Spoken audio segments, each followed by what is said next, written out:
अस्सलामु अलैकुम वरहमतुल्लाहि वबरकातुहू। बिस्मिल्लाहिर्रहमानिर्रहीम। जब नया साल शुरू हो तो हमें ये दुआ पढ़नी चाहिए। सहाबा कराम भी एक दूसरे को ये दुआ ऐसे सिखाया करते थे जैसे वो कुरान एक दूसरे को सिखाया करते थे।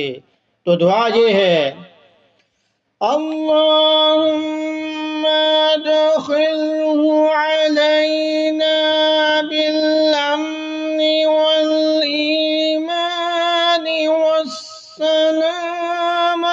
वल-इस्लामि व-रिضवानिन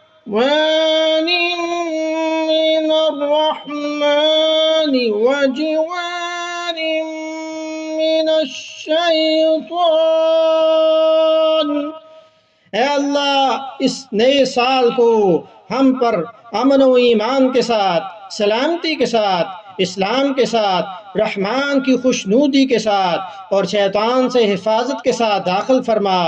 तो अल्लाह पाक में सारा साल जो है वो इस हदीस के मुताबिक, सुन्नत के मुताबिक ज़िंदगी गुजारने की तौफीक अता फरमाएँ।